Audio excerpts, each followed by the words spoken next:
Well, hey, what's poppin'? What's going on? Tim Warner here. Wanted to give you a quick lesson on Azure Landing Zones, and I want to frame this wherever possible with the Azure OpenAI service. I'll do my best to use Azure OpenAI as our representative example. I'm trying to shoehorn it in because I'm such a proponent of the Microsoft Copilot generative AI platform, if you want to call it that. So what is a landing zone, and why do you care? Well, they're formally defined in a website. There's 3 foundational websites that I'm going to share in the YouTube description, and they go together like peanut butter and banana, and that's a joke on Elvis Presley, who's not too far away from me right now in Memphis, Tennessee. Of course, he's been long gone, but he liked peanut butter and banana sandwiches just like me.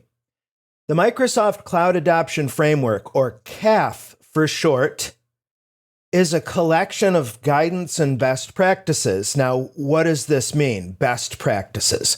Well, first of all, let me finish my definition, then I'll come back to that.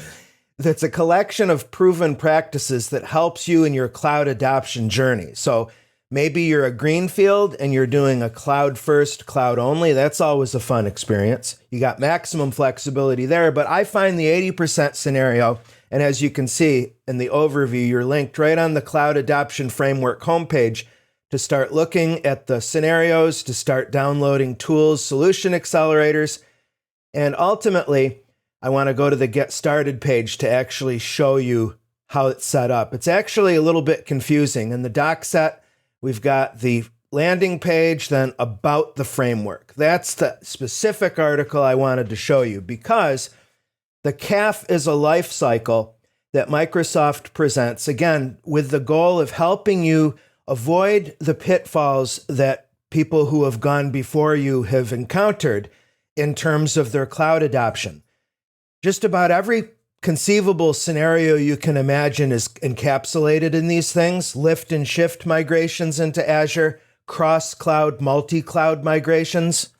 You've got app refactoring and rehosting and containerization. There are so many possibilities. Now, the proven practice guidance means that Microsoft, in conjunction with its partner network and volunteer customers, and of course, Microsoft has its own army of cloud solution architects and other specialists, not to mention all the devs on the engineering teams throughout the Microsoft cloud. Everybody has consolidated their best advice. Best practices I'm not a big fan of. Proven practices I like better because it's more definitive. Now, I don't have the time or the scope to go through CAF in a great deal of detail, but it's really a first stop. It's your first home base when you're considering getting into Azure.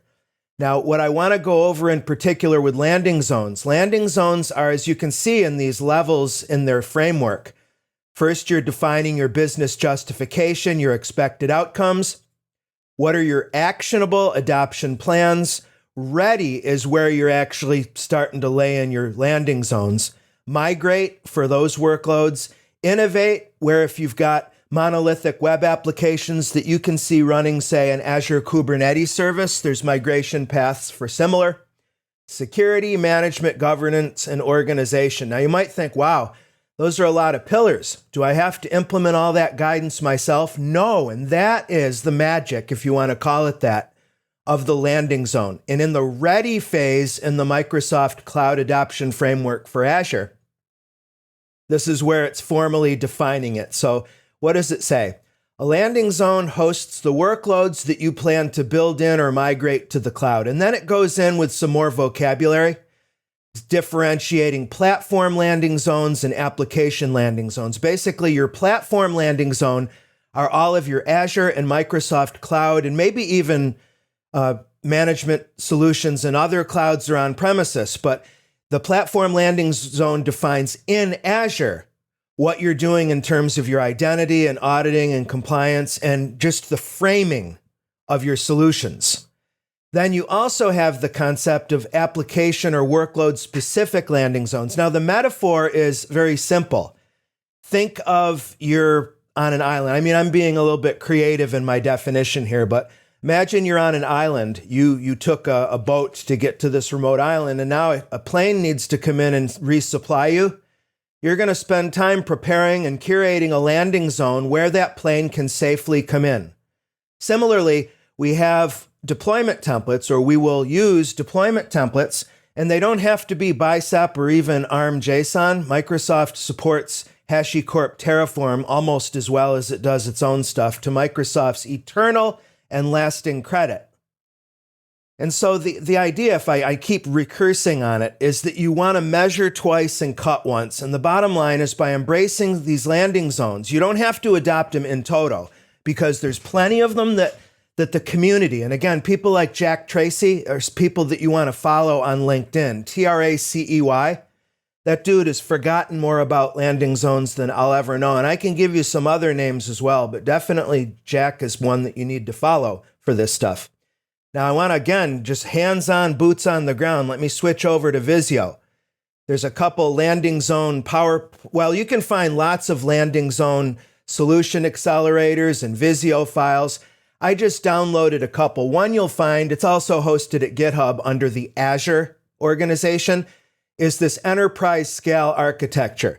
And this is showing one of the representative landing zone topology diagrams. And there's no question about it. It's absolutely monstrous. In fact, this enterprise scale architecture Visio file, if you look at the bottom, I know I don't have the contrast set really well on my color theme, but there's actually an index page, because it's so overwhelming, to remind us that we can use these page selectors to look at different cases. And basically, just imagine you using either HashiCorp Terraform or ideally using Bicep with modules to define your landing zone golden environments. And not only once for your own organization, but because these templates are living, you can adapt them and port them, especially if you are a solution provider and you have multiple customers or clients. And so you can see here that if you've got an enterprise enrollment, you've got multiple subscriptions. And one of the core principles that you'll find with these landing zone architectures, they're called ALZ for short, Azure Landing Zone, is that they really lean into the management scopes provided in both Azure Resource Manager and, to a degree, Microsoft Graph, and that's the Entra ID identity platform. And in this topology, you see we've got a link between on-premises AD domain services and Entra. So again, what's wonderful about the landing zones is that Microsoft is really appearing to prioritize them. And so the work that's going in with Microsoft, their partners, community, and beyond in developing these ALZ templates and these loadouts is that Microsoft is prioritizing them more on their side. So we're seeing better, at least I've been seeing better support for tenant-level deployments, management group. We really can deploy to any scope now. And that's important, especially when we're rolling up several subscriptions into management groups. And remember that the tenant root is the very tippy top of your Azure management hierarchy.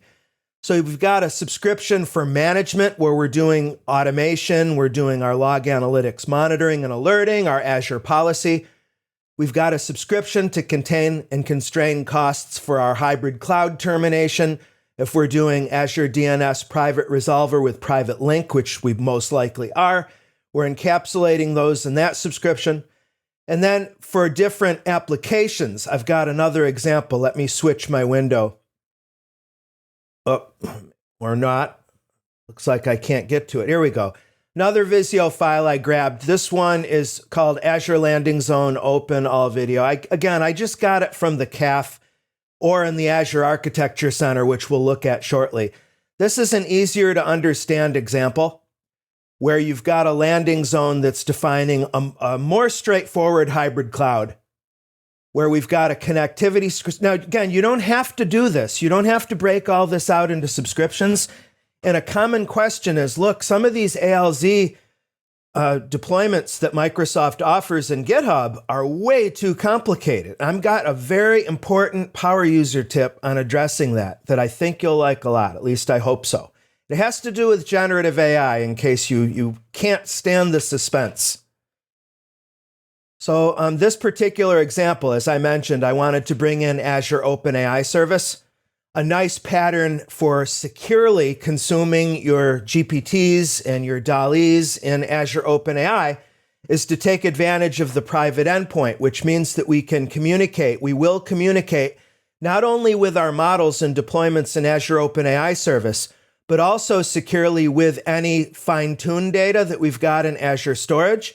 And we also can do private endpoints into the Azure AI services, the cognitive services, the Azure Machine Learning Studio, and all that kind of stuff, you see. Private endpoints, very, very big deal. And again, I want to hammer home that idea is that not only can we automate and templatize all of this to suit our business case, but we're also, by using or at least starting our deployments from a landing zone architecture, we're bringing in an enormous amount of best and proven practices. Because the truth of the matter is the Cloud Adoption Framework, or CAF, is only one of the 3 Microsoft foundational Azure architecture sites that you need to always be on.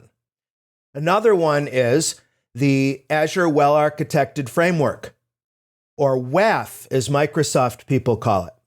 Now, once again, this is a pillared collection of proven practices, and you should know that this is Microsoft's Azure WAF, but the other big providers, you may already know, Amazon Web Services has a well-architected framework, as does Google Cloud. Now, you should find them to be pretty similar, really, when you think about it, but let's take a brief look here. These are the pillars that drive architectural excellence. Now, you should know that we're talking about workloads here. CAF is designing your overall strategy. WAF is where you get into workload by workload and see what's going on. And again, I'm going to keep repeating, and I know I'm going to sound like a broken record, but by using landing zones, you don't have to worry as much about, am I factoring in these pillars? Because these pillars in the WAF are critical. I'm sure anybody would agree. Check it. We've got reliability, high availability, disaster recovery, while keeping it simple. You'll find that these pillars oftentimes they blend into each other a lot. For example, what does while keeping it simple means? Well, if we look at cost optimization, we're optimizing our usage. We're paying enough to get the services and the service level agreements and the benefits we need, but we're not overpaying. You see what I mean? So this brings into all of the cost forecasting and modeling tools that you've got within Azure as well. And also, again, that's going to drive your decisions on these other pillars. Security, we're looking at data confidentiality, integrity, and availability. So for example, in Azure Container Registry, you can, as long as you're at the right SKU or stock keeping unit, you can do digitally signed Docker images. We've got storage service encryption, server-side encryption. You've got the Azure App Service domain certificate. So you've got TLS. We have lots and lots of, and whole bunches of data confidentiality, integrity, and availability options for us there. But you'll find that Microsoft oftentimes will not do the work for you. Remember the cloud responsibility model, the shared responsibility model means that Azure provides you with the toolkit and a set of reasonable defaults, but they're not going to make big decisions for you. That's for you to do. Operational excellence refers to your degree of DevOps. What are you doing with build automation and release automation, automatic testing? How short are your feedback loops? All of that kind of stuff. Staged deployments.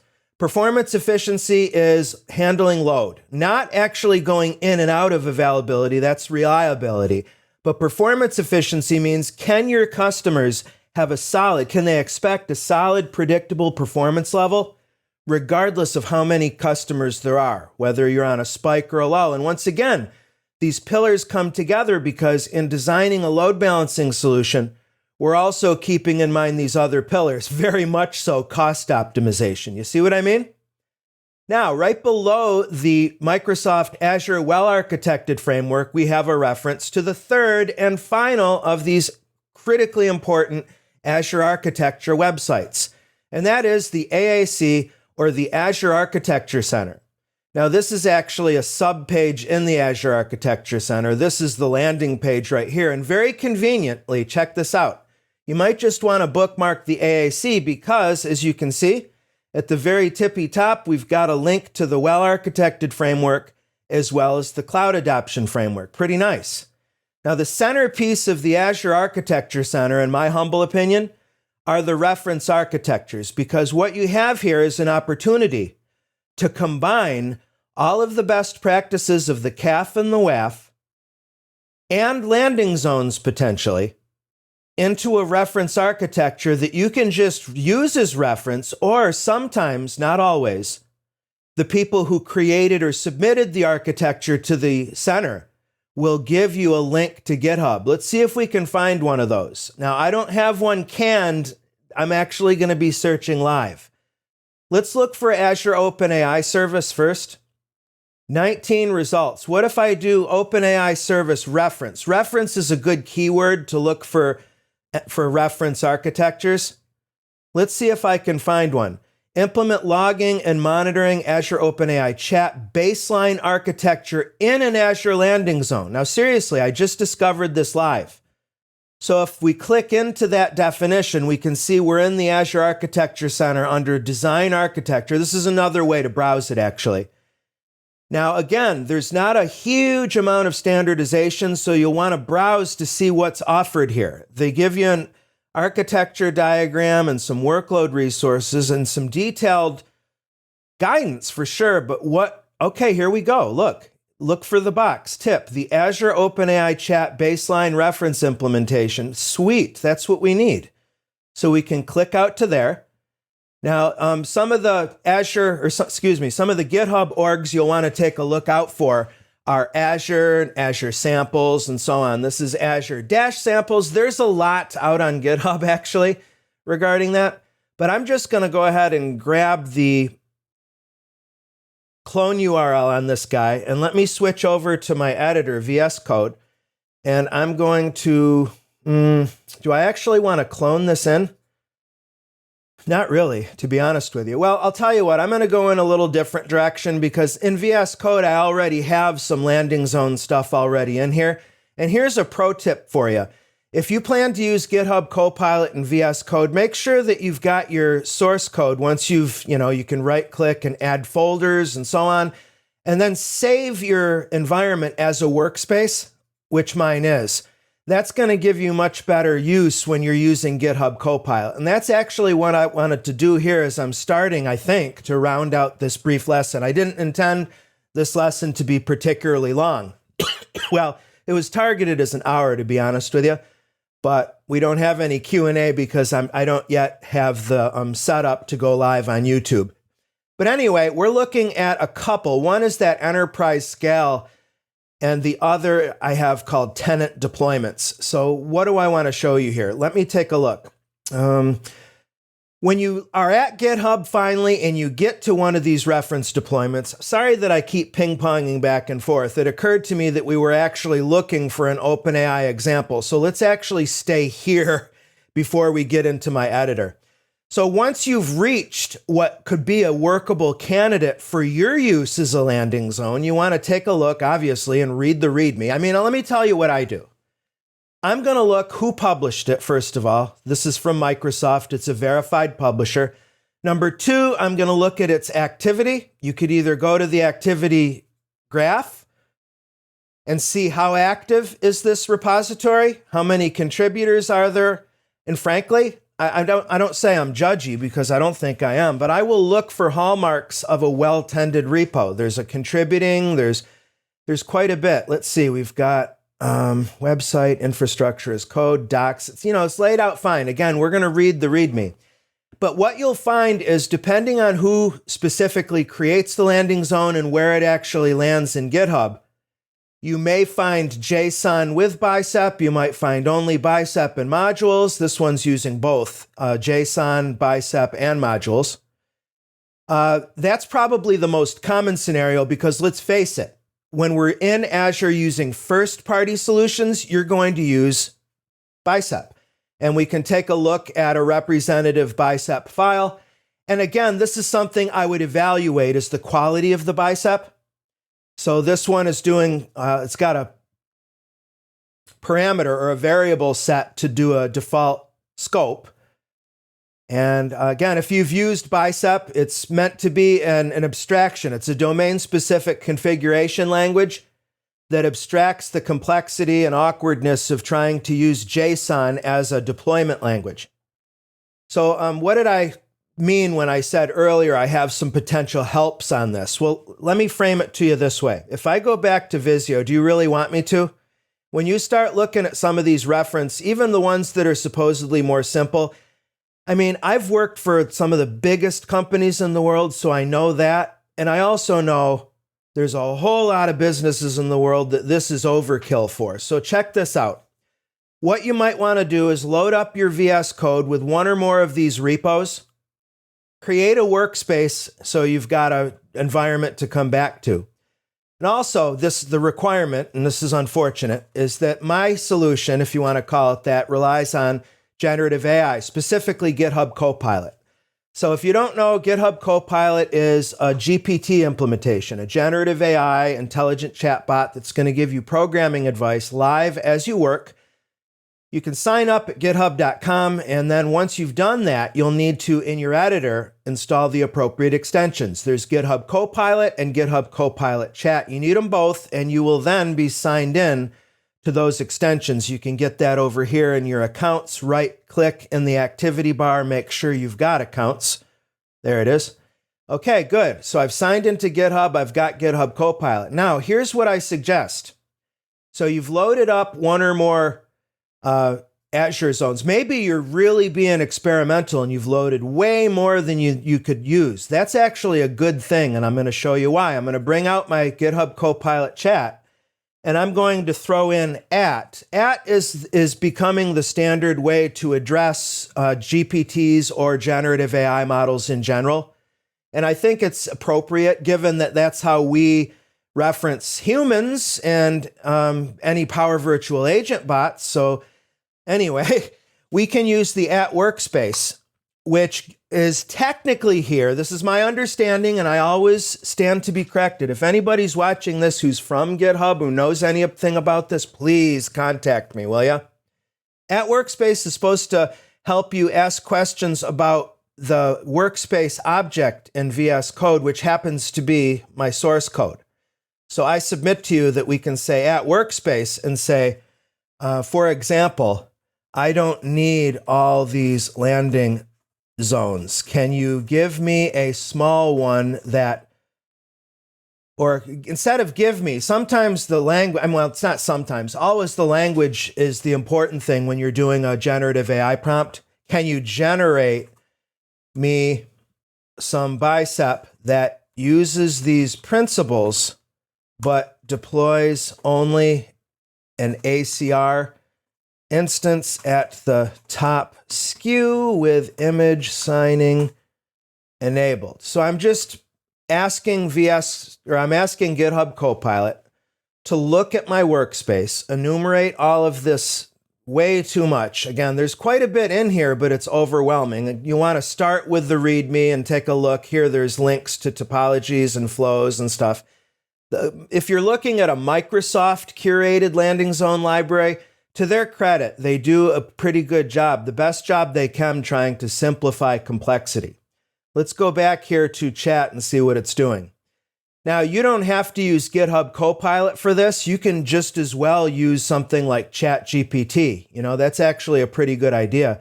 Let me go back to my Edge browser. And if we just go over to chat.openai.com, let me hide my chat so I don't embarrass myself. And I'm here to tell you, if you're using ChatGPT at the paid tier, we can send up a whole repo to it. Check this out. Where is that framework? I'm trying to find where we were. Is it in my same session here? Yeah, I guess it is. So let me go back to our baseline architecture, this one here. And I'm going to actually download a zip of this whole architecture so I've got it on my system. You might find this impressive. And that zip may be just a naked stock landing zone or one that your teams have worked on a little bit to date. It doesn't matter at all. Watch this. When you're using a generative AI that has data analysis. Now, Microsoft Copilot, I'm using the Pro tier on it, and I'm having better results in the Office applications, which I'm loving. Yesterday, Copilot in PowerPoint was able to give me some good teaching examples for Custo query language. Now, just as recently as a week ago, it was giving me hot garbage whenever I asked it for anything that I needed, frankly. So in ChatGPT, I'm going to use the paperclip icon, and I'm going to browse my file system. Let me switch that over to another monitor here and go into my downloads. And I'm going to upload that whole dadgum archive and basically ask the same question that I gave GitHub Copilot. I don't need all this landing zone stuff. Can you give me one that involves one subscription, one resource group, an ACR instance configured for image signing, and Azure, it's not Azure, it's Entra ID RBAC. So I'm just going to dump my requirements. Long story short, my tip is for you to consider uploading your work, however rough it is, sharing it with GitHub Copilot, sharing it with a generative AI model, and not only asking for advice, but ask it to do some work for you. And again, to wrap up with the importance of prompting, anything you leave out in your prompt will be inferred by the AI, and it's gone in a direction that I don't think I like. It's assuming I want to use Azure CLI, which is not what I want at all. But I'm letting it yak a little bit more. Well, it looks like it just finished. We could look at this final deployment script. I mean, let's take a look at it. Okay, create a resource group, create an ACR. Now that's well and good. Where are the actual files? Yeah, it's doing the actual deployment, but in this response, it doesn't seem to be referencing. I'm going to say, I want you to reference the zip I uploaded and use deployment bicep that pertains to ACR, etc. Sometimes you just have to be more specific. Don't give up if you do your best with the prompt and you get garbage back. You may be on the right track. It's just a question of fine-tuning on the fly in your turn-by-turn conversation. So to fast forward for a minute, I mean, here it looks like it found one of the golden ACRs. It's probably more complicated than we need, but we can absolutely work with GPT here and hone it. And in fact, what I would do is I'll feed it the names of the resources that I want it to create, the location, the region, the subscription name. As long as you're on a paid tier and you have that data privacy guarantee from the vendor, feed it in everything. That way you can almost take the code it gives you and then use it almost in place. I mean, check this out. And it's so easy too. It's just a thought away to get where you need to go.